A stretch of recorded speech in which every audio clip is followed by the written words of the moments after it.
আল্লাহ রাব্বুল আলামিন বলেন লোকেদের ভিতরে কিছু লোক আছে যারা অবান্তকর বস্তু ক্রয় করে, যেটাকে লাহওয়াল হাদিস বলা হয়েছে কোরআনের ভাষায়।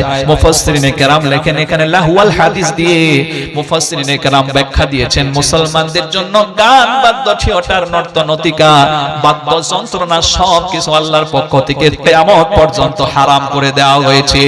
মুসলমান এটা অ্যাকসেপ্ট করতে পারে না, মুসলমান এর ভিতরে ডুবে থাকতে পারে না। আজকে আমাদের এই যুব বন্ধুদেরকে কাফের বেঈমান বেদিনগুলো ঈমান নষ্ট করার জন্য এই মোবাইল হাতে ধরিয়ে দিয়েছে। মোবাইলের মধ্যে ভালো জিনিস আপনি নিতে পারেন, কিন্তু মন্দটাই আসে বেশি। কথা কোন ঠিক কিনা? একটা যুবক ভাই হায়ার সেকেন্ডারি অথবা মাধ্যমিক পরীক্ষা দেবে, অনলাইনে গেলে গুগলে সার্চ করলে এই প্রশ্নের জবাব আসে, কিন্তু আপনি যখন ইন্টারনেটটা খুলবেন, অনলাইনটা যখন অন করবেন, দেখবেন ওই ভালো প্রশ্নের জবাব আসার আগেই কয়েকটা মেয়ে এসে একবারে ল্যাংটা হয়ে আপনার সম্মুখে দাঁড়াবে। ভালোটা আসার আগেই মন্দটা চলে আসে। সুতরাং এই মোবাইল যারা আমরা ইউজ করি, এটা আমাদের ঈমানের বড় পরীক্ষা। কথা শুনছেন? হাদিস শরীফের ভিতরে আমি কিন্তু অনেক জোর করে আপনাদের সম্মুখে বলতে পারছি না। আমি এমনিতেই প্রায় 1200 কিলোমিটার দূর অতিবাহিত করে এসেছি ক্লান্ত হয়ে, আর আমি এমনিও রোগাক্রান্ত। সুতরাং আমি জোর করে, কিছু বক্তা মনে করে যে জোর করে বললেই আমি খুব বললাম, আর আপনারাও মনে করেন যে বক্তা তো জোর বলছে, না জানি কত বলছে, না জানি কত বলছে। এটা আপনার ব্রেন দিয়ে চিন্তা করতে হবে। বক্তব্য দিতে গিয়ে সে কয়টা আয়াতের ব্যাখ্যা দিয়েছে, আর আমি আসতে বলছি কতটা হাজার, মনে করে প্রায় 100 উপরে আয়াত বলে ফেলেছি। এটা কিন্তু আপনাদেরকে মাইন্ড করতে হবে, এটা আপনাদেরকে খেয়াল করতে হবে। কারণ এই মাহফিল দেওয়া হয়েছে কোরআন হাদিস ব্যাখ্যা করার জন্য, এখানে চিল্লাবার জন্য নয়। কথা বলে না কেন? চেঁচামেচি করার জন্য নাকি? এই জন্য আমি আসতেই যদি বলছি, কিন্তু গুরুত্বপূর্ণ কথাই আপনাদেরকে শোনাচ্ছি। এখন আপনারা এটা খেয়াল করতে হবে, বুঝে নিতে হবে। কষ্ট হচ্ছে আপনাদের? আমার ভাইয়ারা, হাদিস শরীফের ভিতরে এসেছে এক শ্রেণীর লোকেদেরকে মহান আল্লাহ রাব্বুল আলামিন প্রথম তাকে জান্নাতের কাছে নিয়ে যাবে। জান্নাতের কাছে নিয়ে যাবার পরে ওকে জান্নাত দেখানো হবে। জান্নাত দেখানোর পরে আল্লাহর ফেরেশতাকে মহান আল্লাহ নির্দেশ দিয়ে যাবে, ও আমার ফেরেশতা, জান্নাত দেখিয়েছো ঠিকই, কিন্তু ওকে জান্নাতে রাখা যাবে না, ওকে জাহান্নামের মধ্যে নিক্ষেপ করো। আল্লাহ তাআলার কোরআন যখন আপনি বের করবেন, আপনি পড়বেন 29 নাম্বার পারা, আখির সূরাটার নাম হলো সূরা আদ-দাহর, 31টা আয়াতের 20 নাম্বার আয়াতে আল্লাহ তাআলার বক্তব্য, ওয়া ইযা রাআইতা তাম্মা রাআইতা নাঈমা ওয়া মুলকান কাবীরা। আল্লাহ রাব্বুল আলামিন বলেন, কি সুন্দর করে তিনি বর্ণনা করেন, বান্দারে আমার জান্নাত এত সুন্দর, তুমি যখন ওই জান্নাত দেখবে, জান্নাতের কাছে যখন তুমি চলে যাবে, যতই দেখবে, যতই ভিতরে ঢুকবে, নিয়ামত আর নিয়ামতের সাম্রাজ্য দেখতে পাবে। জান্নাতে যত ঢুকবেন তত ফ্যাসিলিটি ভালো। বলেন সুবহানাল্লাহ। কোরআনে কারীম যখন আপনি বের করবেন, আপনি পড়বেন সূরা জুমারের লাস্টের দিকে এসেছে, এই আয়াত সংখ্যা হচ্ছে 72-73, ওয়াসিকাল্লাযীনা তাকাউ রাব্বাহুম ইলাল জান্নাতি যুমারা হাত্তা ইযা জাউকা ওয়া ফুতিহাত আবওয়াবুহা ওয়া ক্বালা লাহুম খাসানাতুহা সালামুন আলাইকুম তিবতুম ফাদখুলুহা খালিদিন। আল্লাহ রাব্বুল আলামিন বলেন, জান্নাতের ভিতরে যখন আমার বান্দাকে ঢোকানো হবে, তখন ধাক্কা দিয়ে দিয়ে তাকে জান্নাতের ভিতরে ঢোকানো হবে। এখানে জান্নাতে মানুষ তো এমনিতেই যেতে চাবে, যেহেতু কে দেখলে ফ্যাসিলিটি ভালো, যত ভিতরে ঢুকবে তত ফ্যাসিলিটি ভালো, কিন্তু ওকে ধাক্কা দেওয়া লাগবে কেন? প্রশ্ন।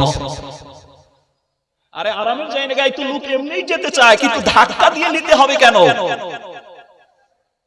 এর ব্যাখ্যা দিতে গিয়ে মুফাসসিরিনে কেরাম লিখেন, কারণ ওকে যে জান্নাতটা দেওয়া হয়েছে, ফেরেশতার হাতের মধ্যে যে সার্টিফিকেটটা এসেছে, কোরআনে কারীম যখন আপনি তিলাওয়াত করবেন বন্ধু, 30 নাম্বার পারার ভিতরে ঢুকলে সূরা ইনশিকাক, সূরা ইনশিকাকের ভিতরে এসে 6 থেকে 10 আয়াত মহান আল্লাহ রাব্বুল আলামিন বলেন, ইয়া আইয়ুহান নাসু ইন্নাকা কাদিহুন ইলা রাব্বিকা কাদহান ফামুলাকি ফাআম্মা মান উতিয়া কিতাবাহু বিয়ামিনিহি ফাসাওফা ইউহাসাবু হিসাবান ইয়াসীরা ওয়া ইয়ানকালিবু ইলা আহলিহি মাসরুরা। আল্লাহ তাআলা বলেন, ও গোটা বিশ্বের মানব মণ্ডলী, ও পৃথিবীবাসী, আল্লাহ তাআলা আমাদেরকে লক্ষ্য করে বলেন, ও আমার পৃথিবীবাসী বান্দারা, তোমরা কি আমি আল্লাহর সাথে জান্নাতে মোলাকাত করতে চাও, দিদার করতে চাও, দেখা করতে চাও?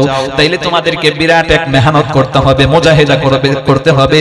এই মেহনতটা হবে 1 নাম্বার ঈমান মজবুত, 2 নম্বরে আমলে সলে। এই দুটো দিয়ে মেহনত করেন। আল্লাহকে যদি আপনি একবার রাজি করতে পারেন রে বন্ধু, আল্লাহ তাআলা খুশি হয়ে আমলনামা আপনার ডান হাতে দিয়ে দিবে। সুবহানাল্লাহ। আমলনামা ডান হাতে আসা মানে আপনি জান্নাতের সার্টিফিকেট পেয়ে গেলেন। এই জান্নাতের সার্টিফিকেট যারাই কিয়ামতে হাসিল করবে, আখিরাতের জীবনে হাসিল করবে, ওয়া ইয়ানকালিবু ইলা আহলিহি মাসরুরা। একে তো তার বিচার সহজ করে দেওয়া হবে, 2 নম্বর সে মুস্কুরাতে থাকবে, হাসতে থাকবে, সকলের কাছে গিয়ে বলবে, দেখো আজকে আমি আসল কামিয়াবি হাসিল করেছি। মুস্কি হাসতে থাকবে এবং আপন ব্যক্তিদের কাছে গিয়ে ওই সার্টিফিকেট দেখাবে। বলেন সুবহানাল্লাহ। আমার ভাইরা মুস্কি হাসতে থাকবে এবং সার্টিফিকেট দেখাতে থাকবে। আমার ভাইরা ওই সার্টিফিকেটটা যখন তার হাতে পেল, বন্ধুগণ, ফেরেশতা ওই সার্টিফিকেটটাও ফেরেশতা হাতে নিয়ে দেখবে এই বান্দাকে অত নম্বর গেটে, অত নম্বর জান্নাতে, অত সুন্দর ফ্যাসিলিটি এলাকায় তাকে রেখে আসতে হবে, ওইটা হলো তার বাসস্থান, ঠিকানা। কিন্তু এই আল্লাহর বান্দা সে তো নিজে বুঝবে না, জান্নাতে ঢুকেই দেখবে হাজারো নাজ ও নিয়ামত। দেখার সাথে সাথে তখন বান্দা বলবে, আমি এখানেই বসবাস করব, এটাই আমার জন্য উত্তম, আর আমি কোথাও যাব না।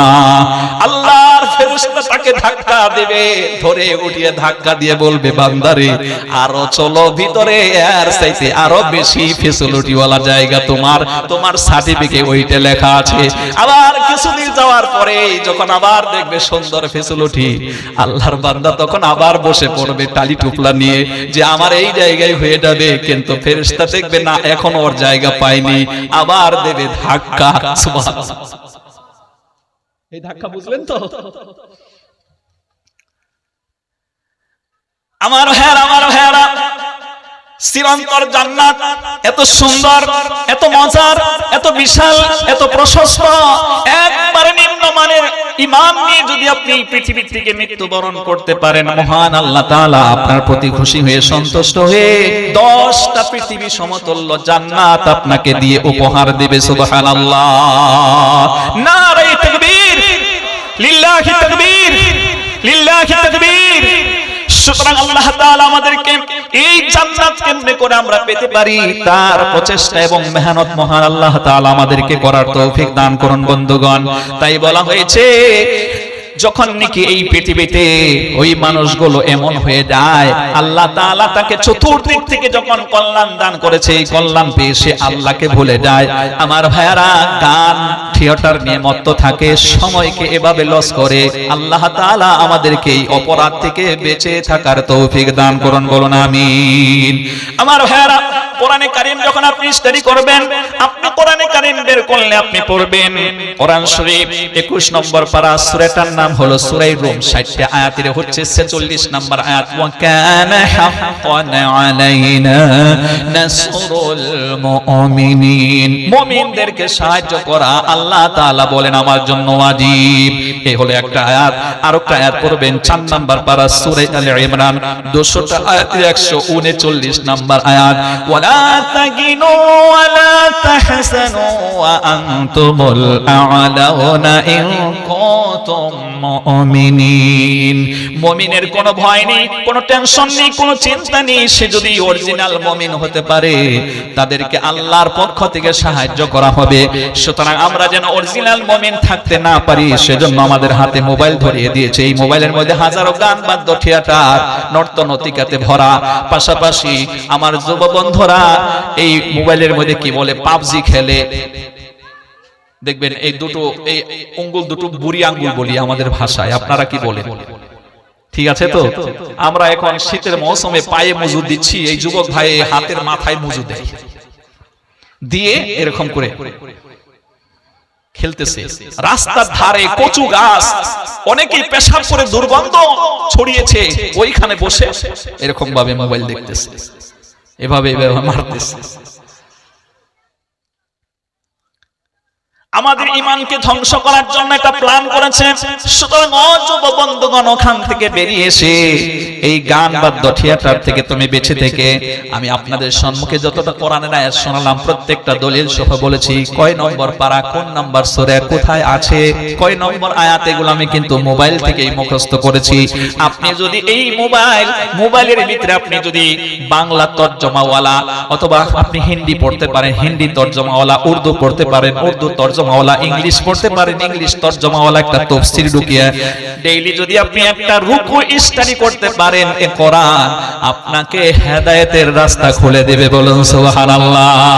কোরআনে হাকিম যখন আপনি বের করবেন, আপনি পড়বেন 9 নম্বর পারা, সূরাটার নাম হলো সূরা আনফাল, 75টা আয়াতের 3 নম্বর আয়াত, ইন্নামাল মুমিনুনাল্লাযীনা ইযা যুকিরাল্লাহু ওয়াজিলাত কুলুবুহুম ওয়া ইযা তুলিয়াত আলাইহিম আয়াতুহু যাদাতুহুম ঈমানা ওয়া আলা রাব্বিহিম ইয়াতাওয়াক্কালুন।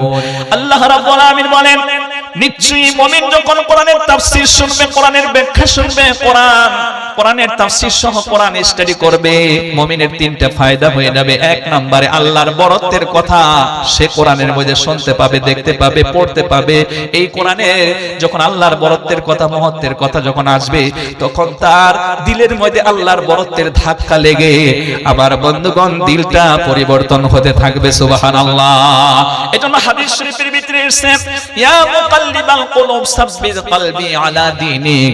আল্লাহ রাসূল বলেন, ও আমার উম্মতেরা, আল্লাহর কাছে তোমরা এই দোয়াটা করবে, হে অন্তরসমূহের পরিবর্তনকারী আল্লাহ, আপনি আমার দিলটাকে পরিবর্তন করে ইসলামের দিকে ধাবিত করুন, ঈমানের পথে নিয়ে আসুন, আমি যেন আপনার শুকরিয়াকারী বান্দা হতে পারি, ইসলামের ভিতরে যেন থাকতে পারি, আমার দিলটা সব সময় যেন আপনার জিকিরে ফিকিরে থাকে। সুবহানাল্লাহ। আরেকটা আয়াত আপনি পড়বেন, 8 নম্বর আয়াত, এটা হলো 3 নম্বর সূরার 8 নম্বর আয়াত, 3 নম্বর পারার ভিতরে এসেছে, সূরার নাম আলে ইমরান।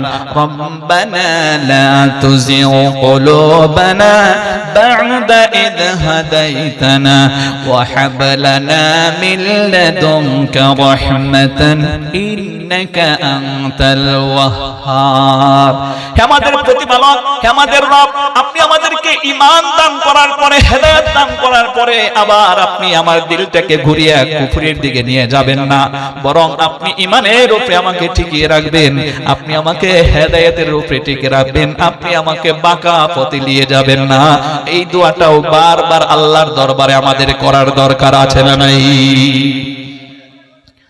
আমার বন্ধুগণ, তাই আল্লাহ রাব্বুল আলামিন আমাদেরকে শিখাচ্ছেন আমরা যেন ঈমানের উপরে প্রতিষ্ঠিত হতে পারি, ঈমান যেন আমরা মজবুত করতে পারি, ঈমান নিয়ে পৃথিবীতে যেন বেঁচে থাকতে পারি এবং ঈমান নিয়ে যেন মৃত্যুবরণ করতে পারি।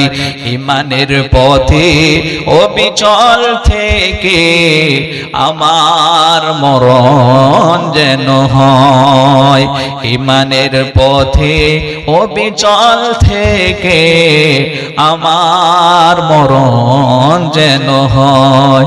তোমার কাছে মিনতি আমার, তোমার কাছে মিনতি আমার, মহামহিম দয়াময়, ঈমানের পথে অবিচল থেকে আমার মরণ যেন হয়। সকলে বলুন আমিন।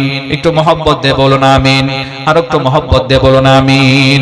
আমার ভাইরা, তাই বলা হচ্ছে আল্লাহ রাব্বুল আলামিন বলেন ওয়া ইযা আন'আমনা 'আলাল ইনসানি আ'রাদা ওয়া না'a বিজানিবি ওয়া ইযা মাসসাহু আশ-শাররু ফাযু দুআইন 'আরিদ।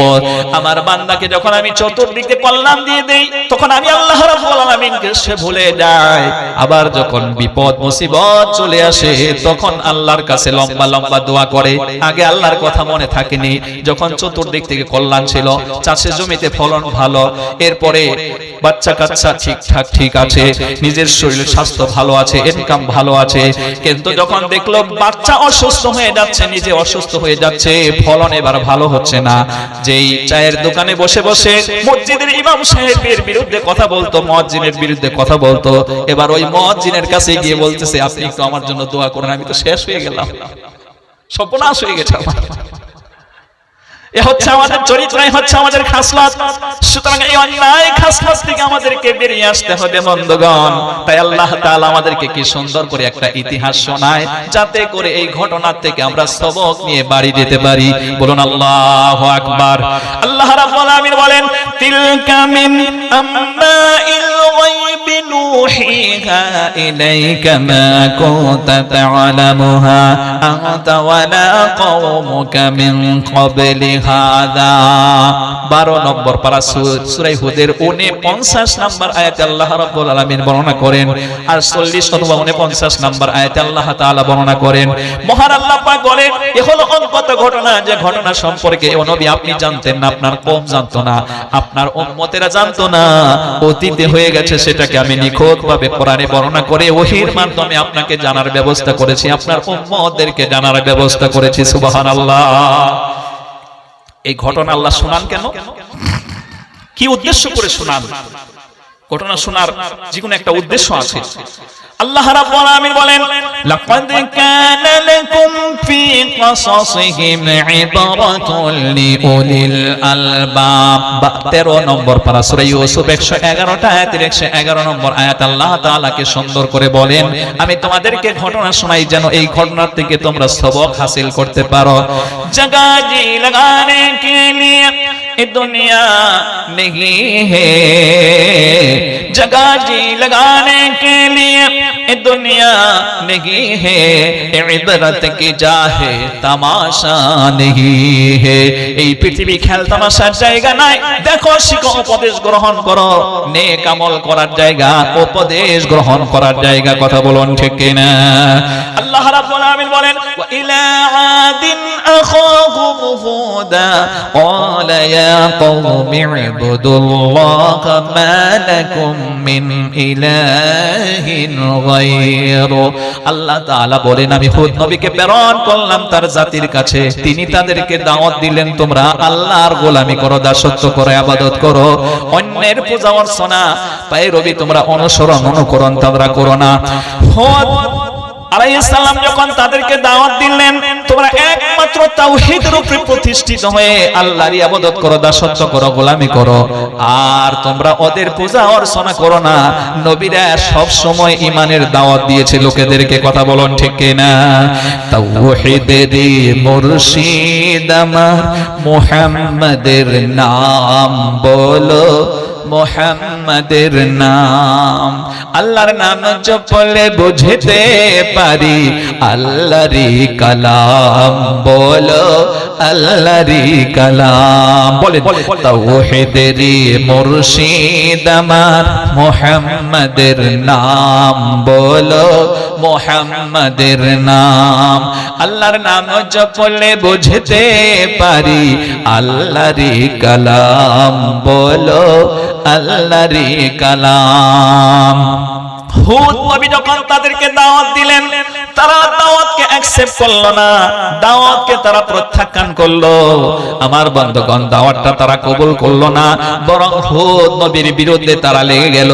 তারা উল্টা বলতে থাকলো ও নবী হুদ তুমি আমাদেরকে যে আমাদের দেবতা ছেড়ে দেবার কথা বলছো এটা আমরা কখনোই ছাড়বো না, তোমার কথার প্রতি আমরা বিশ্বাস স্থাপন করব না। কোরআনে কারীম যখন আপনি স্টাডি করবেন আল্লাহ রাব্বুল আলামিন কি সুন্দর করে বর্ণনা করেন, আপনি পড়বেন 21 21 নম্বর পারা, সূরাটার নাম হলো সূরা লোকমান।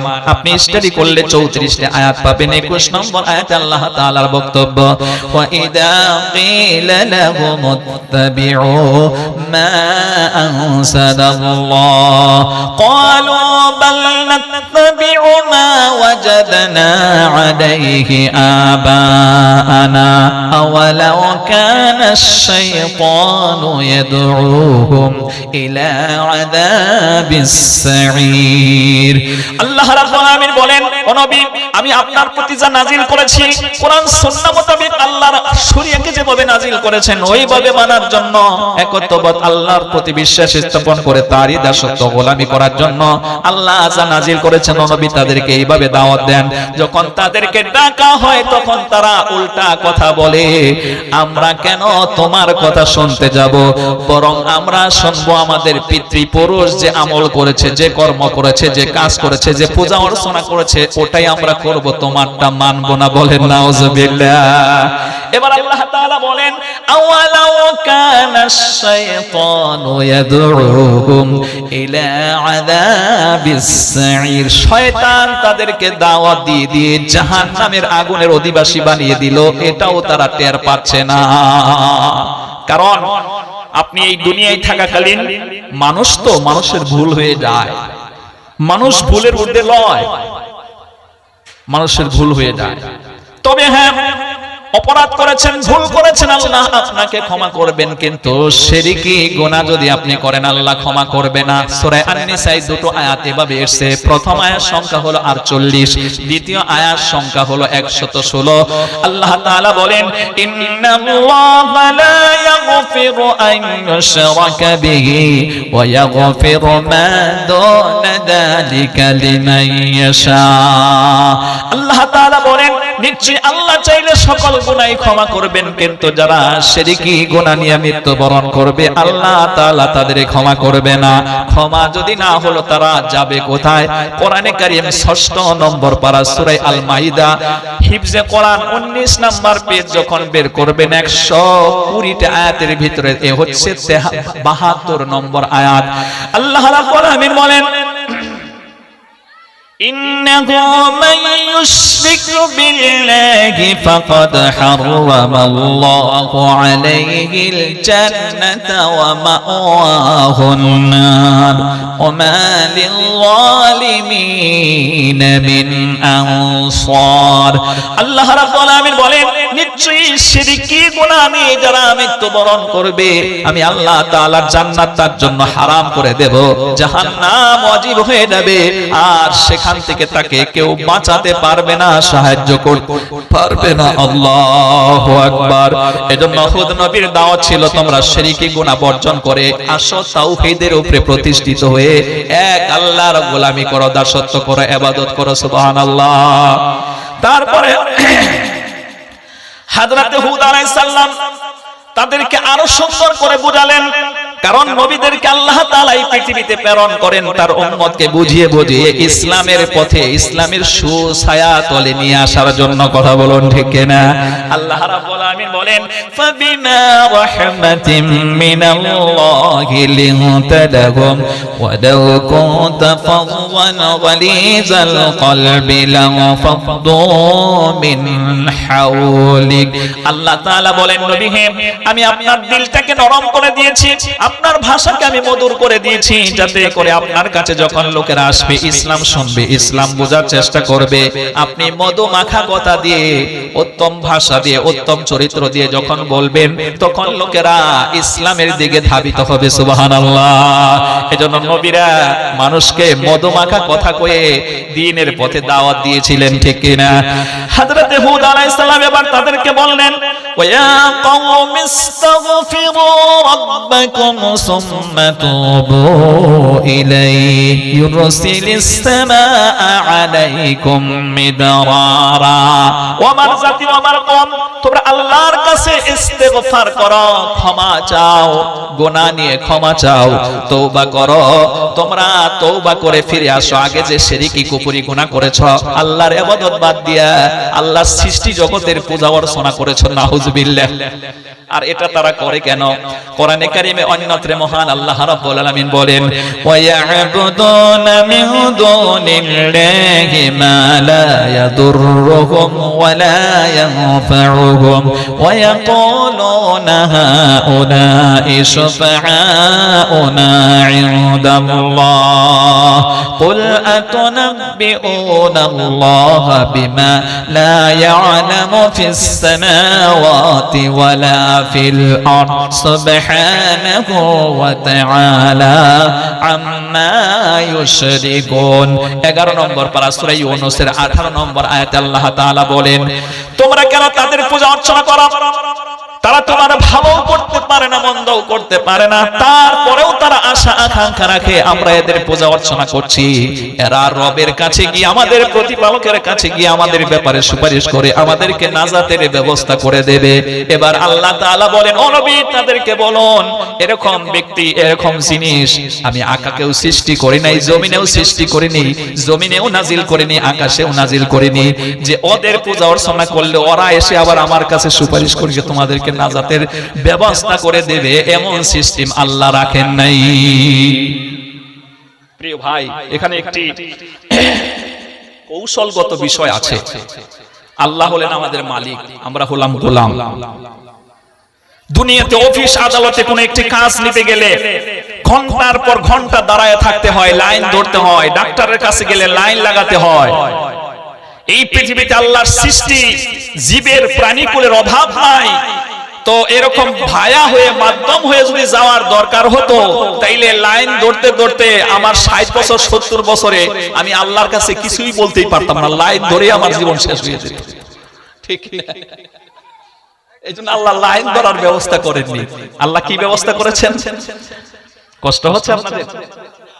কোরআনে কারীম যখন আপনি স্টাডি করবেন 2 নম্বর পারার ভিতরে সূরাতুল বাকারা 286 আয়াতের ভিতরে এ হচ্ছে 186 নম্বর আয়াত ওয়া ইযা সাআলাকা ইবাদি আন্নী ফাইন্নী করিব উজিবু দাওয়াতাদ দাঈ ইযা দাআন ফালইস্তাজিবু লি ইলা আখির আয়াত। নবীর কাছে এসে কিছু সাহাবা প্রশ্ন করলেন, হে আল্লাহর রাসূল আমরা যখন আল্লাহকে ডাকি আল্লাহ আমাদের ডাকে সাড়া দেয় কিনা, শুনতে পাই কিনা? এই প্রশ্ন যখন করা হলো তখন আল্লাহ তাআলা বললেন ও নবী তাদের বলে দিন আমি আল্লাহ তাআলাকে যখন তারা ডাকে সঙ্গে সঙ্গে আমি তাদের ডাকে সাড়া দিয়ে দেই, তাদের ডাকে সাড়া দিয়ে তাদের হাজতকে আল্লাহ পুরা করে দেন। সুবহানাল্লাহ। আম্মান ইউজিবুল মুত্তাররা ইযা দাআহু ওয়া ইয়াকশিফুস সুআ ওয়া ইয়াজআলুকুম খুলাফা আল আরদ। মহান আল্লাহ তাআলা বলেন স্থলভাগে এবং জলভাগে গভীর রাতে যখন মানুষ বিপদে পড়ে, মুসিবতে পড়ে আল্লাহ তাআলাকে ডাক দিয়ে দেয়, এই ডাকের মধ্যে আল্লাহ সাড়া দিয়া মহান আল্লাহ তাআলা তার বিপদকে মামলাকে মুকদ্দমাত থেকে তাকে বাঁচাইয়া দেয়। কথা বলুন ঠিক কিনা? লিল্লাহি তাকবীর। हर हमेशा देने को तैयार है, हर हमेशा देने को तैयार है, जो ना मांगे उससे ओ बेदार है। সব সময় আল্লাহ দেওয়ার প্রস্তুতি নিয়ে রেখেছেন। বিশেষ করে এই যে রাত্র যখন গভীর হয়ে যায় হাদিস শরীফের ভিতরে এসে আল্লাহ তাআলা তার রহমতের হাতকে প্রসারিত করে দেয়, আর রহমতের হাতকে প্রসারিত করে দিয়ে মহান আল্লাহ রাব্বুল আলামিন তার বান্দাকে ডেকে ডেকে বলে ও আমার বান্দা কে আছো, দিনের বেলা কত কত গুনাহ করে তুমি নিজেকে ধ্বংস করে দিয়েছো, নিজেকে ধ্বংস করে দিয়েছো।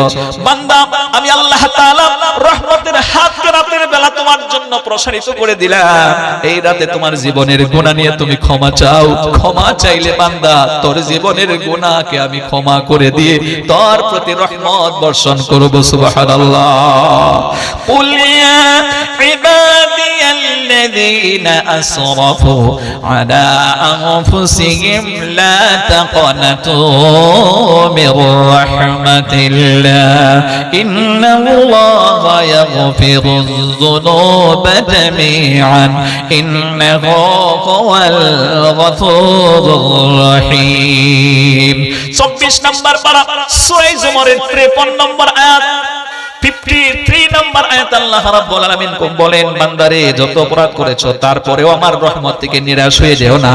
আসো বান্দা আমার কাছে মাপ চাও, মাপ চাইলে আমি আল্লাহ তাআলা বান্দার জীবনের গুনাহ খাতা ক্ষমা করে দেব। কারণ আল্লাহর একটি সিফত হলো গফুরুর রহিম, তিনি ক্ষমা করতে ভালোবাসেন। তো আপনি গুনাহ করেছেন, ক্ষমা চাইলে আল্লাহ ক্ষমা করে দিবেন। সুবহানাল্লাহ।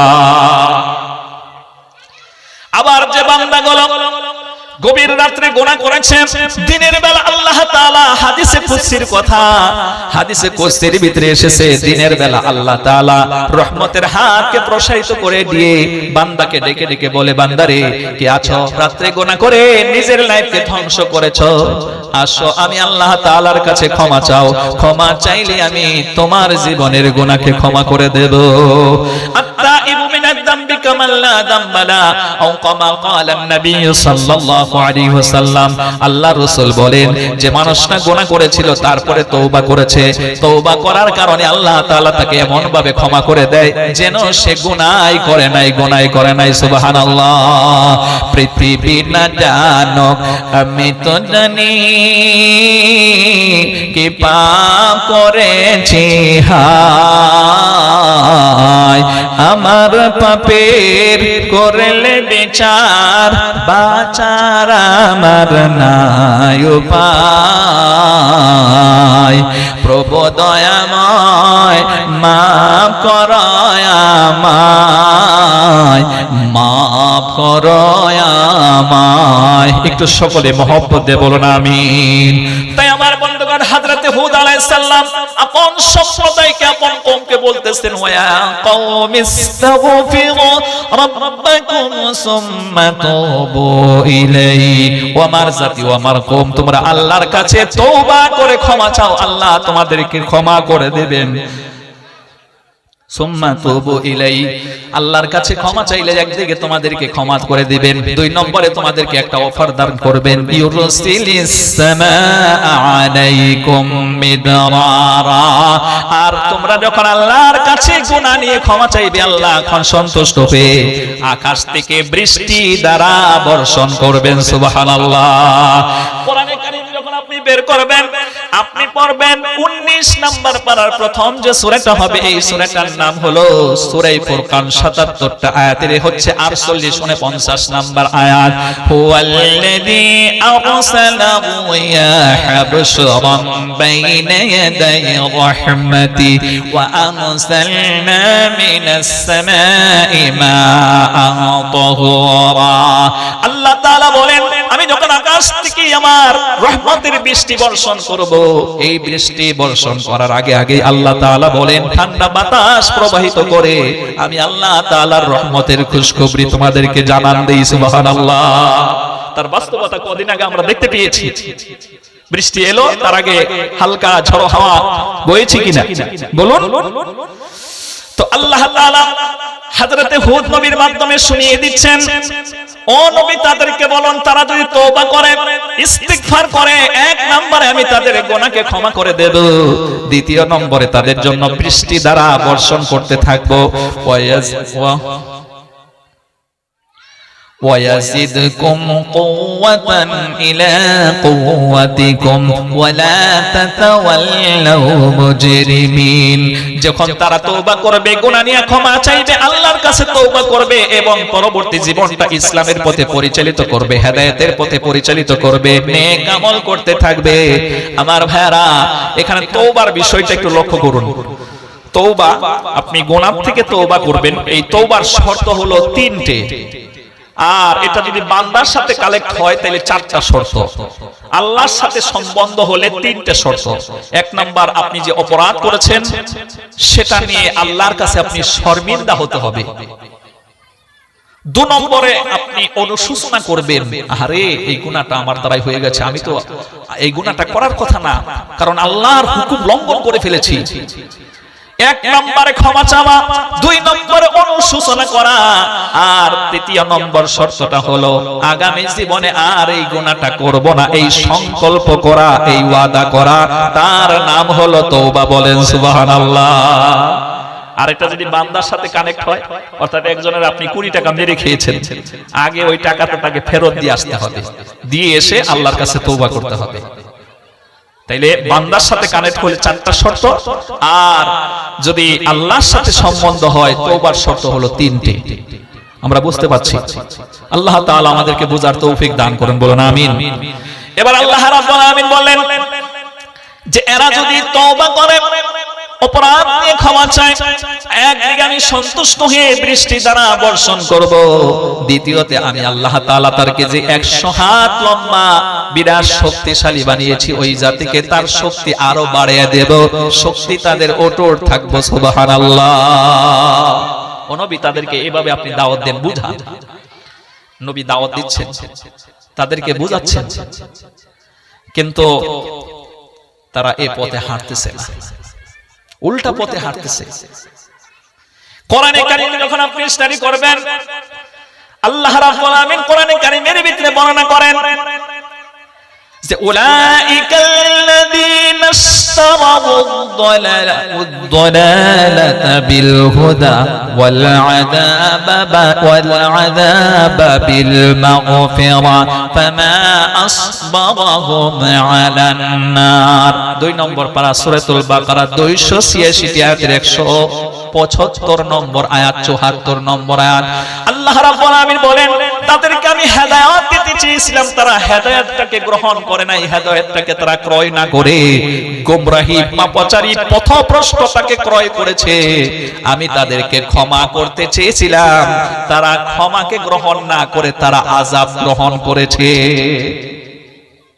পৃথিবীতে এমন লোক আছে, আল্লাহ তাদেরকে ক্ষমা করতে চায়, ওরা ক্ষমা নেবে না, ক্ষমার পরিবর্তে নেবে আযাব।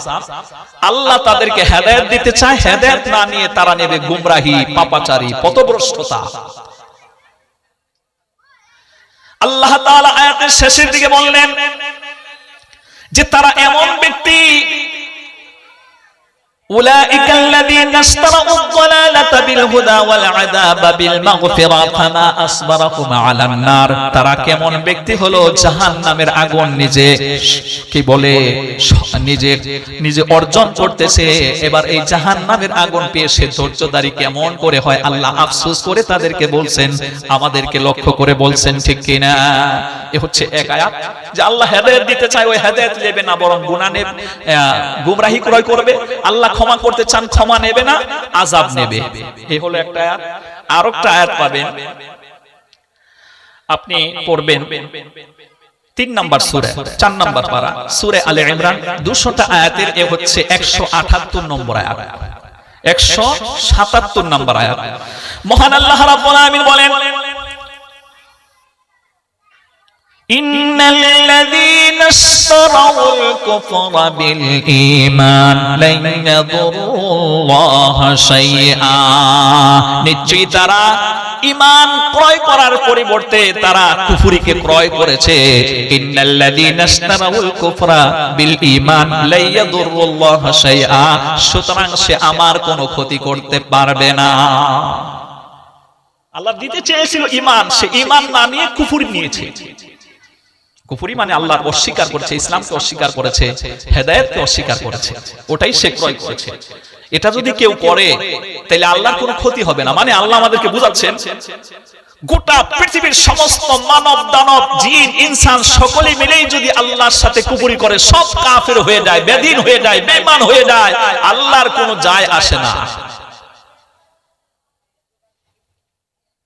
বিষয়টা এমন যে আপনাদের বর্তমানে রাজ্যিক সরকার হচ্ছে মমতা ব্যানার্জি। 2026 সালে ইলেকশন আছে, ভোট না দিলে তিনি আর থাকতে পারবেন না, ঠিক কিনা? কিন্তু ভোট যদি দেয় তিনি আবার সরকার হতে পারবেন। ওই মমতা দিদি সরকারের মতন আল্লাহ নন যে ভোট দিলে তিনি থাকবেন আর না দিলে থাকবেন না। তিনি এমন মহান আল্লাহ, এমন সত্তা, এমন আসনে বসে আছেন, তিনাকে কেউ যদি মানে তাও সেখানেই, না মানলেও তিনি সেখানেই। কথা বলেন ঠিক কিনা? ওনার পাওয়ার দ্য মোস্ট স্ট্রং, আল্লাহ পাক হচ্ছেন সুপার পাওয়ার। আল্লাহু আকবার।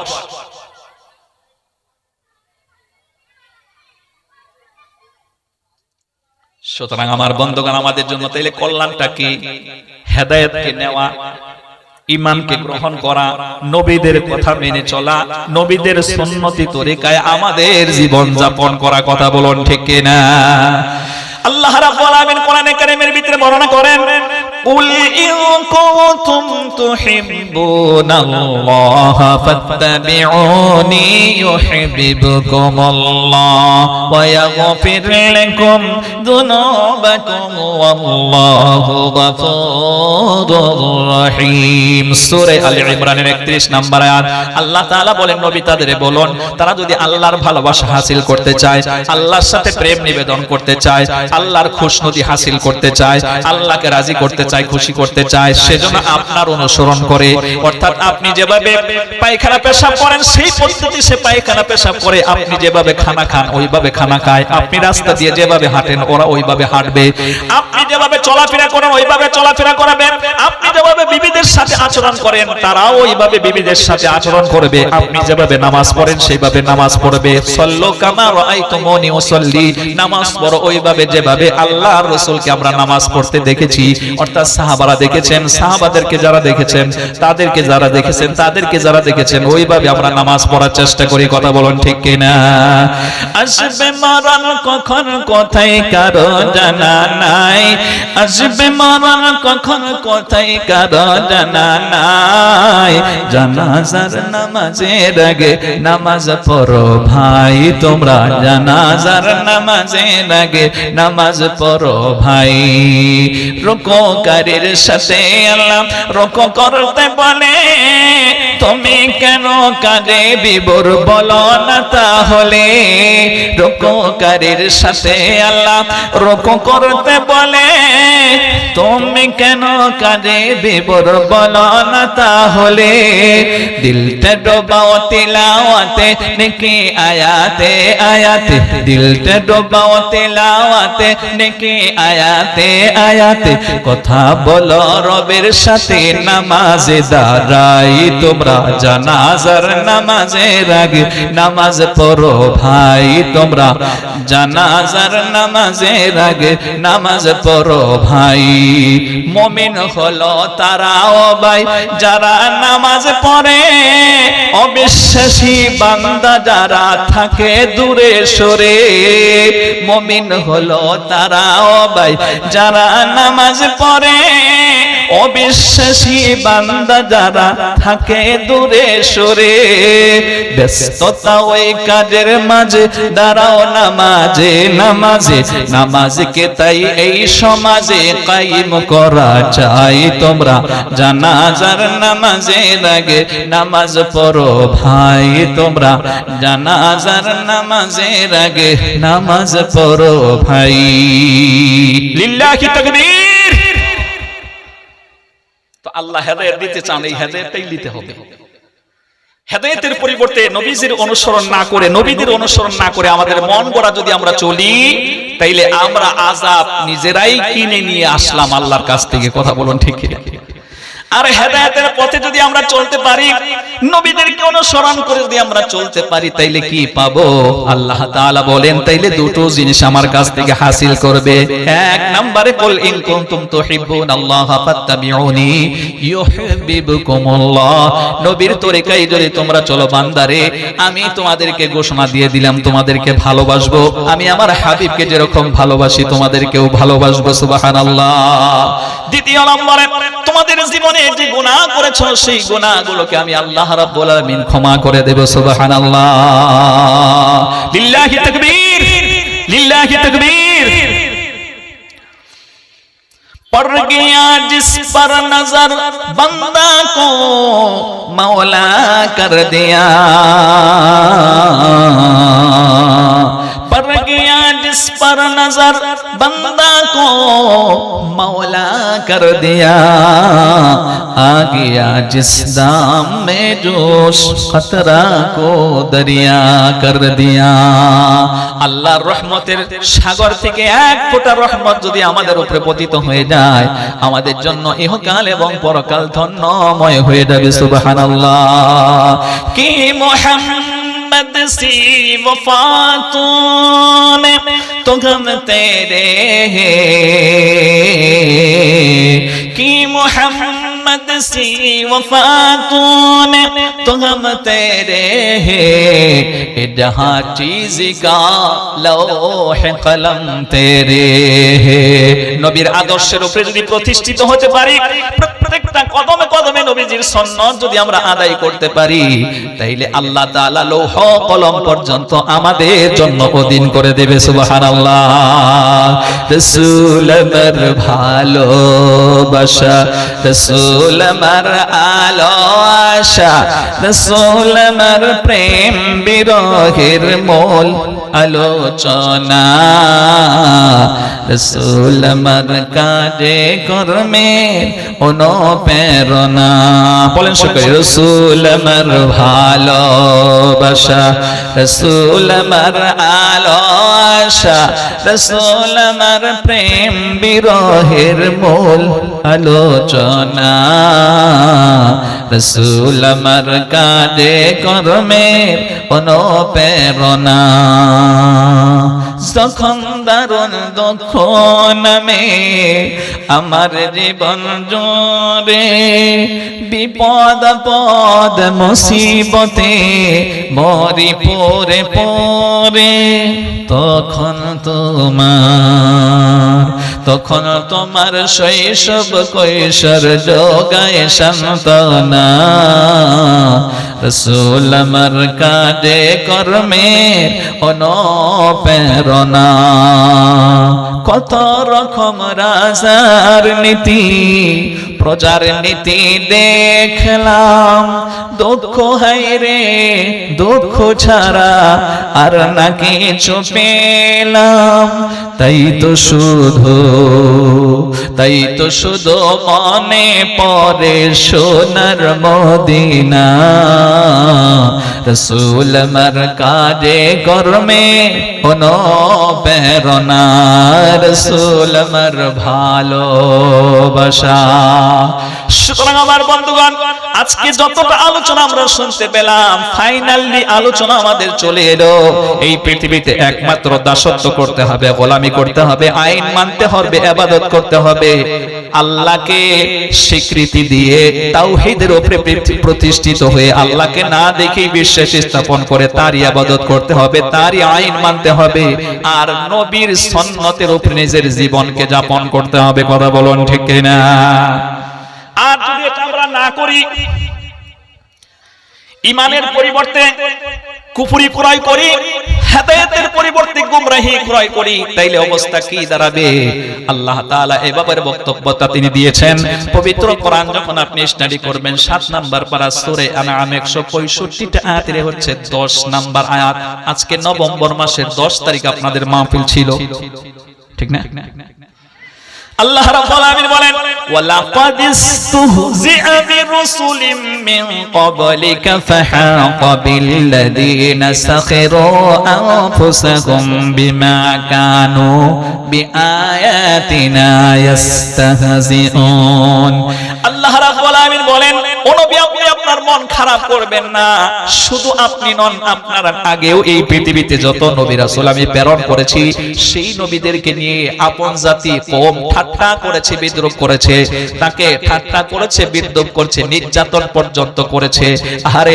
আমার রাসূল সাল্লাল্লাহু আলাইহি ওয়াসাল্লাম কাবার সম্মুখে যখন নামাজের মধ্যে দাঁড়িয়েছে বন্ধু আবু জেহেল উতবা সাইবা মুগিরা ওরা বসে কি করা যায় মুহাম্মদকে কষ্ট দিতে হবে তখন উকবা ইবনে আবি মুয়িত নামের এক বদমাশ তাকে বলা হলো উঠের কি বলে ভুঁড়িটা নিয়ে এসে বিশ্ব নবী হযরত মুহাম্মদুর রাসূলুল্লাহ সাল্লাল্লাহু আলাইহি ওয়াসাল্লামের মাথার মধ্যে উপরে দিয়েছে আল্লাহর রাসূল চাপা পড়ে গেলেন বড় কষ্ট হচ্ছিল দম বন্ধ হয়ে আসছিল আমার ভাইরা কোথা থেকে একটা লোক এসে তাড়াতাড়ি খবর দিয়েছে হযরতে ফাতিমাকে চলো চলো তোমার আব্বুর শরীরের মধ্যে মাথার মধ্যে উটের ভুঁড়ি দিয়েছে তোমার আব্বু শ্বাসরুদ্ধ হয়ে যাচ্ছে আমার ভাইরা হযরতে ফাতিমা তো জাহরা রাদিয়াল্লাহু তাআলা আনহা দৌড়ে এসে উটের ভুঁড়িটা সরিয়ে দেয় তারপরে আল্লাহর রাসূল সাল্লাল্লাহু আলাইহি ওয়াসাল্লামের চেহারা মোবারক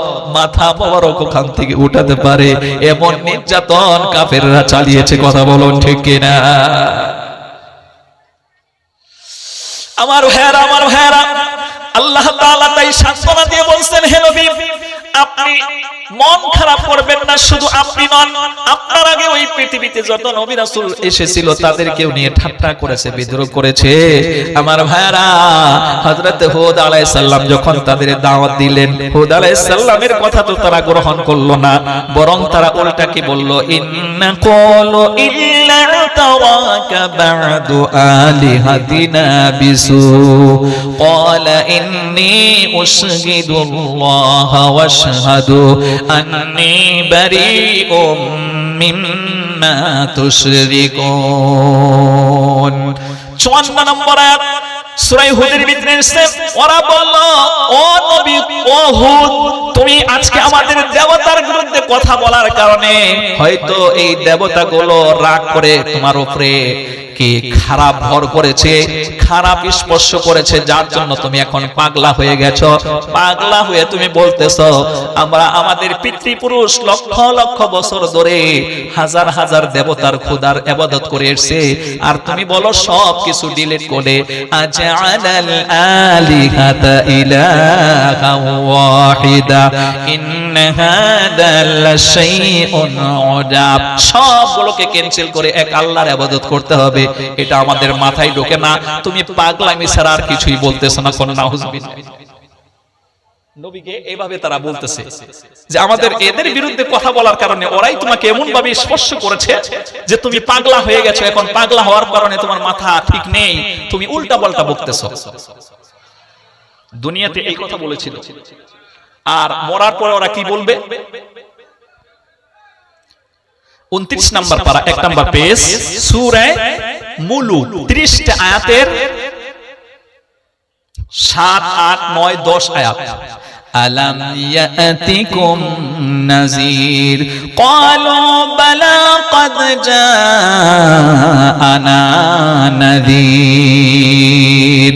যখন তাদেরকে জাহান্নামের ভিতরে ঢোকানো হবে, জাহান্নামের ভিতরে যখন তারা যাবে, শাস্তির পর শাস্তি ফেরেশতা দেবে, তখন তারা যখন শাস্তি সহ্য করতে পারবে না, তখন ফেরেশতারা বলবে আলাম ইয়াতিকুম নাযীর, এই তোমরা যে এই জাহান্নামে আসবে, তোমাদের ঈমান যদি ঠিক না থাকে, কুফরি করো, শিরকি গুনাহ করো, বেদাতি গুনাহে লিপ্ত হয়ে দাও, নবীর বিরুদ্ধাচরণ করো, আল্লাহর বিরুদ্ধাচরণ করো, তোমাদেরকে যে এখানে আসতে হবে, এই ব্যাপারে তোমাদের কাছে কি কোনো সতর্ককারী যায়নি? অর্থাৎ কোন নবী রাসূল কি তোমাদের কাছে আগমন করেছিল না? আলাম ইয়াতিকুম নাযীর। তখন তারা বলবে ক্বালু বালা ক্বাদ জাআনা নাযীর ফাকাযযাবনা ওয়া কুলনা মা নাযালাল্লাহু মিন শাই। তখন বলবে এসেছিল তো ঠিকই, কিন্তু আমরা বলেছি বেটা মিথ্যে কথা বলে, এ ব্যাপারে আল্লাহ কিছুই নাজিল করেন নাই। কোন নাউজুবিল্লাহ। আমরা এভাবে নবীদেরকে প্রত্যাখ্যান করেছি।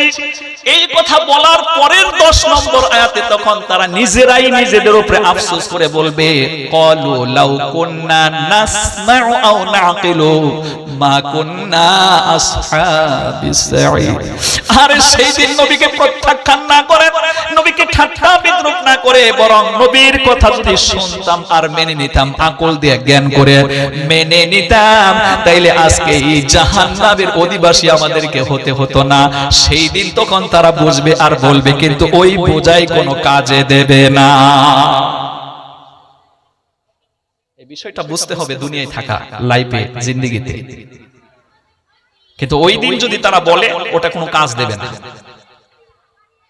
এই ব্যাপারটা শুধু ওনাদের জন্য না, আমাদের জন্য। আল্লাহ যে শোনাচ্ছেন, এটা আমাদেরকে লক্ষ্য করে শোনাচ্ছেন। তারা বলবে লাউ কুন্না নাসমাউ আও নাকিলু মা কুন্না আসহাবিস সাঈর। বরং নবীরাই তো ঠিক কথা বলেছিল, এখন আমরা সত্যিকার বুঝতে পেরেছি। যদি তাদের কথাগুলো গুরুত্ব দিয়ে শুনতাম এবং মেনে নিতাম, জাহান্নামের অধিবাসী আমাদেরকে হতে হতো না। এজন্য আজকে দুনিয়ায় থাকাকালীন আমাদেরকে নবীর কথা শোনা এবং মানার আল্লাহ যেন তৌফিক দান করেন। বলেন আমিন। একটু মহব্বত দিয়ে বলেন আমিন। আমরা যেই পথে হাঁটতেছি, সকাল থেকে উঠে সন্ধ্যা অবধি আমাদের চলাফেরা সম্পূর্ণ সুন্নাত বিরোধী, ইসলাম বিরোধী পথে আমরা অগ্রসর হচ্ছি। অথচ আমাদের জন্য জরুরি ছিল একেবারে সকাল থেকে সন্ধ্যা অবধি 24 ঘন্টা আমরা আল্লাহর ইবাদত করব, দাসত্ব করব, গোলামি করব। নামাজের ভিতরে গিয়ে আপনি যখন সূরা ফাতিহা পড়েন, সম্ভবত 5 নাম্বার আয়াত, ইয়্যাকা না'বুদু ওয়া ইয়্যাকা নাস্তাঈন, হাম তেরে হি ইবাদত করতে हैं और तुझ ही से मदद मांगते हैं। এখানে যে ফেল্ট আছে, যে ক্রিয়া আছে, যে ভার্বটা আছে, এখানে দুটো কাল আছে, প্রেজেন্ট ইন ফিউচার, বর্তমান ভবিষ্যৎ। যে নামাজের ভিতরে যেভাবে আল্লাহ তোমাকে মানতেছি, নামাজের বাইরে গেলেও তোমাকে এভাবে মানবো। নামাজের ভিতরে এসে যখন তোমার কাছে সাহায্য চাচ্ছি, নামাজ থেকে বেরিয়ে গেলেও তোমার কাছেই সাহায্য চাইবো। কিন্তু আজকে দেখা যাচ্ছে আমরা নামাজের ভিতরে আল্লাহর কাছে সাহায্য চাই, আবার নামাজের বাইরে গেলে অন্যের কাছেও সাহায্য চাই।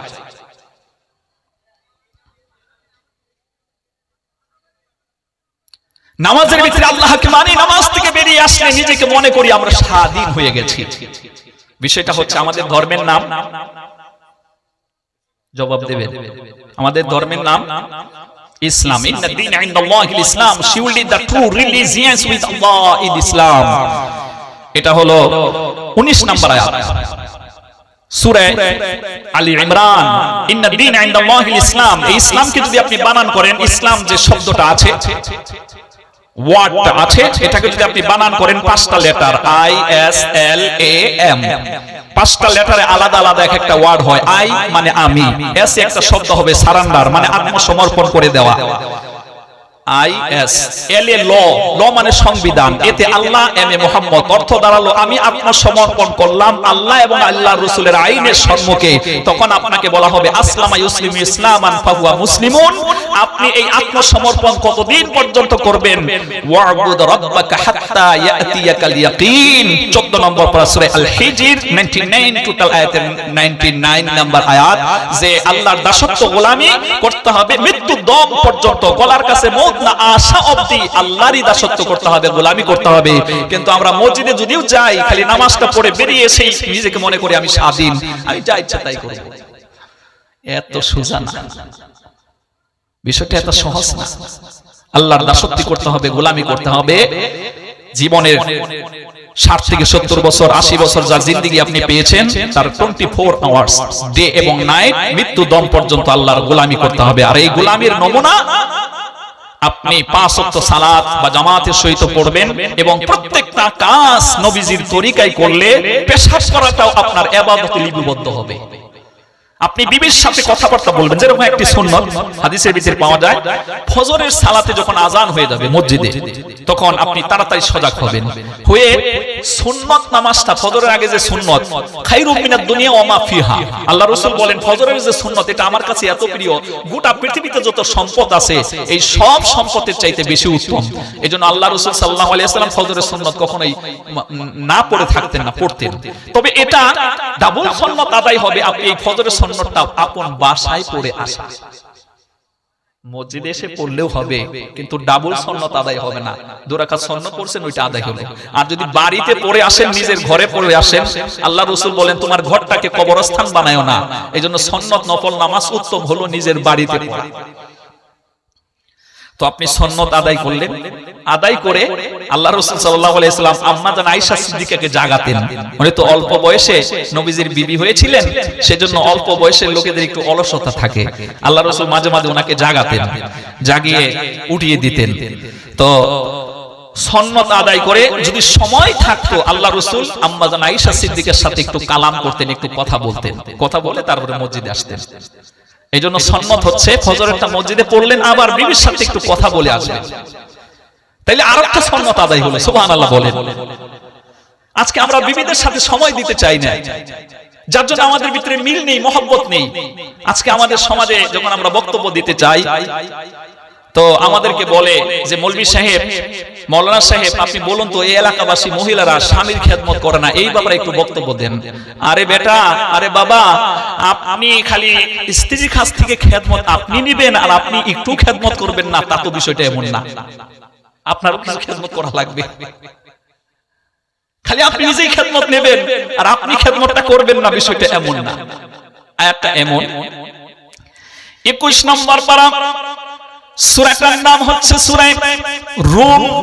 21 নম্বর আয়াতে আল্লাহ তাআলার বক্তব্য, ওয়া মিন আয়াতিহি আন খালাকা লাকুম মিন আনফুসিকুম আজওয়াজান লিতাসকুনু ইলাইহা وجعل بينكم مودة ورحمة إن في ذلك لآيات لقوم يتفكرون আল্লাহ রাব্বুল আলামিন বলেন আমার করুণা আমার দয়া আমার রহমত সম্পর্কে তোমরা গবেষণা চালাও চিন্তাশীল হও যে আমি তোমাদেরকে দুটো জিন্স বানিয়েছি পুরুষ এবং মহিলা এবং দাম্পত্য জীবন দিয়ে তোমাদেরকে স্বামী স্ত্রীর বিবাহ বন্ধনে আবদ্ধ করে দিয়েছি যাতে করে স্ত্রী শান্তি লাভ করতে পারে স্বামীর কাছ থেকে স্বামী প্রশান্ত লাভ করতে পারে স্ত্রীর কাছ থেকে আর এখানে জ্ঞানবান ব্যক্তি যারা আছে অবশ্যই এটা অনুধাবন করবে তারা এটা বিচার করতে পারবে সুবহানাল্লাহ এজন্য একজন স্বামীর দায়িত্ব হচ্ছে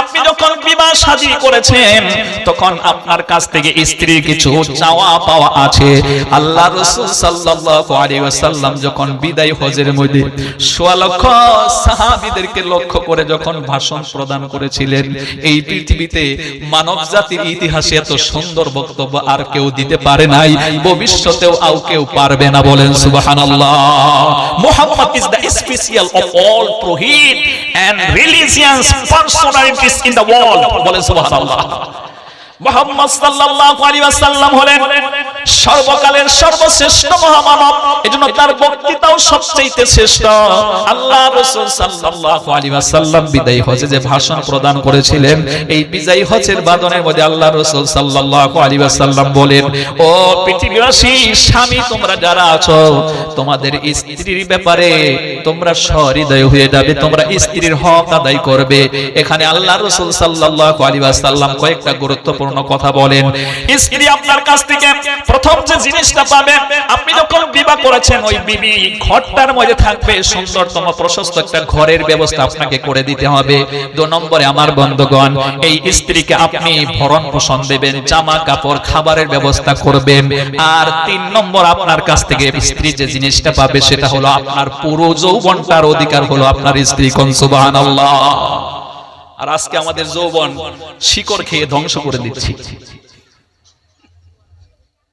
বুঝেন তো মদ খেয়ে ধ্বংস করে দিচ্ছে তারপরে গাঁজা খাচ্ছে ভাং খাচ্ছে আর ওই কি যেন আপনাদের এই পশ্চিম বাংলা এগুলো কি নাম বলে আমি জানি না দুইটা প্যাকেট ক্রয় করে একটার ভিতরে আরেকটা ঢুকায় ঢুকিয়ে মুখের মধ্যে দেয় আর ওগুলো খাচ্ছে জনমের মতন খাচ্ছে পায়খানার চাইতে গন্ধ দুর্গন্ধে ওর মুখের দ্বারে যাওয়া যায় না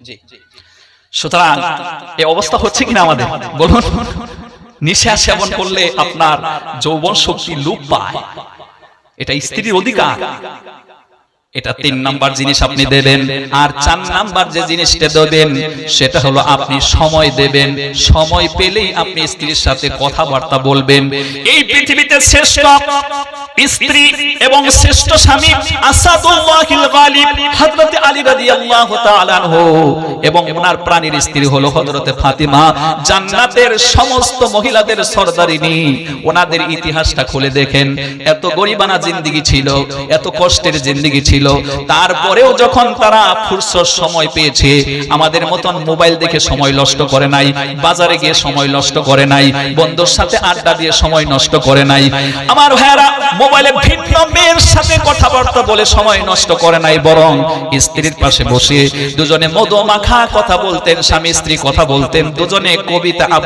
আবৃত্তি করতেন এতেই স্ত্রী এবং স্বামীর মধ্যে মহব্বত পয়দা হয় কথা বলুন ঠিক কিনা এজন্য আল্লাহ রাসূল আমাদেরকে ফজরের নামাজের পরে শিখিয়ে দিতেন যে নামাজ পড়ে যদি একটু সময় হয়েছে তাহলে তুমি বিবির সাথে একটু কথা বলে আসো এই নবীর সুন্নতকে আমরা এখন পালন করছি না আল্লাহ তাআলা আমাদেরকে যে কথাগুলো শুনলাম বললাম আল্লাহ তাআলা আমাদেরকে মানার তৌফিক দান করেন একটু মহব্বত দিয়ে বলুন আমিন উলফত মে বরাবর হ্যায় वफा हो के जफा हो उल्फत में बराबर है वफा हो के जफा हो हर चीज में लज्जत है अगर दिल में मजा हो সত্যিকার ভালোবাসা আল্লাহ এবং আল্লাহর রাসূলের জন্য যদি হয়ে যায় এই যে কথাগুলো আমরা শুনলাম এগুলো মানা আমাদের জন্য সহজ হবে আল্লাহ যেন আমাদেরকে মানার তৌফিক দিয়ে দেয় সকলে বলুন আমিন আমি দূরবর্তী জায়গা থেকে এসেছিলাম, কথাবার্তা বলতে গিয়ে যদি ভুল হয়েছে আল্লাহকে ওয়াস্তে আপনারা ক্ষমা করে দেবেন। ভাষাগত দিক দিয়ে ত্রুটি হলে ক্ষমা চেয়ে নিচ্ছি আপনাদের কাছ থেকে। আমি মুসাফির, আমি আপনাদের জন্য দোয়া করছি। এই মাহফিল রসুল করে এলাকাবাসীকে আল্লাহ হেদায়েত নসিব করুন। আমরা আশা বসা সব যেন নাজাতের জরিয়া আল্লাহ আমাদেরকে বানিয়ে দেন। আমরা হেদায়েতের উপরে টিকে থেকে মৃত্যু দম পর্যন্ত যেন আমরা ঈমান নিয়ে মরতে পারি, আল্লাহ আমাদেরকে তৌফিক দান করুন। অতটা বক্তব্যের মাধ্যমে আমি আমার বক্তব্য শেষ করছি। ওয়া আখির দাওয়ানা আনিল হামদুলিল্লাহি রাব্বিল আলামিন। আসসালামু আলাইকুম ওয়া রাহমাতুল্লাহি ওয়া বারাকাতুহু। জি, দোয়া করতে বলেছেন। হ্যাঁ, اللهم آمين. ربنا ظلمنا أنفسنا وإن لم تغفر لنا وترحمنا لنكونن من الخاسرين. عالم الغيب والشهادة هو الرحمن الرحيم والأول والآخر والظاهر والباطن وهو بكل شيء عليم. রব্বুল আলামিন, গভীর রাত্রে তোমার দরবারে আমরা হাত উত্তোলন করেছি মাওলা আল্লাহ তাআলা। আমরা তো তোমার বান্দা, তুমি আমাদের মালিক। বান্দা হিসেবে মালিকের সম্মুখে ভুল হয়ে যাওয়া স্বাভাবিক। জীবনে হাতের দ্বারাই, পায়ের দ্বারাই, অঙ্গে প্রত্যঙ্গে যত কোয়ালিটির গুনাহ করে ফেলেছি মাওলা, গভীর রাত্রে সব গুনাহ নিয়ে তোমার দরবারে ক্ষমা চাচ্ছি। আস্তাগফিরুল্লাহাল্লাযী লা ইলাহা ইল্লা হুয়াল হাইয়ুল কাইয়্যুম ওয়া আতুবু ইলাইহি। রব্বুল আলামিন, আল্লাহ তাআলা তুমি আমাদের জীবনের সব গুনাহ maaf করে দাও। রব্বুল আলামিন, যে আব্বু আম্মু ছোটবেলা আমাদেরকে দয়ার কোলে লালন পালন করে বড় করেছেন, ও মাওলা তুমি আমাদের মা বাবার প্রতি তোমার রহমত দান করো মাওলা। রব্বির হামহুমা কামা রাব্বায়ানি সগীরা। এই দুনিয়া থেকে যাদের মা বাবা বিদায় হয়ে গেছে মাওলা, কবরটা জান্নাতুল ফেরদাউস বানিয়ে দাও। মা বাবার জীবনের গুনাহ খাতাগুলোকে আল্লাহ তুমি maaf করে দাও।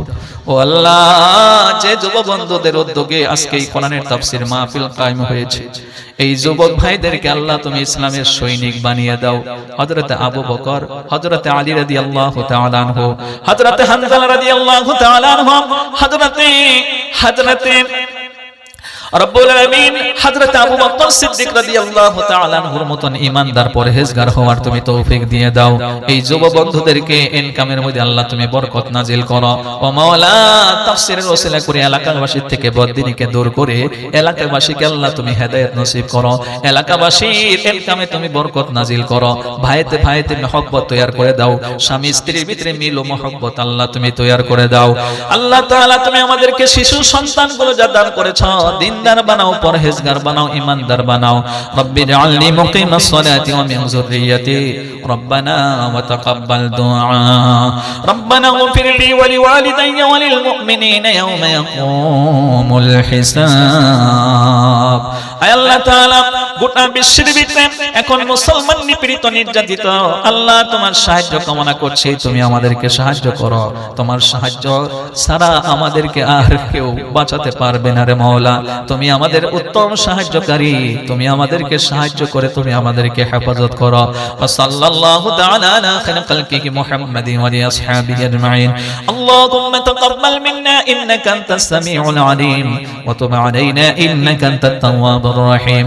সুবহান রাব্বিকা রাব্বিল ইজ্জাতি আম্মা ইয়াসিফুন ওয়া সালামুন আলাল মুরসালিন ওয়ালহামদুলিল্লাহি রাব্বিল আলামিন। ওয়া জাআল আখিরা কালামিনা ইনদাল মাউতি লা ইলাহা ইল্লাল্লাহ মুহাম্মাদুর রাসূলুল্লাহ।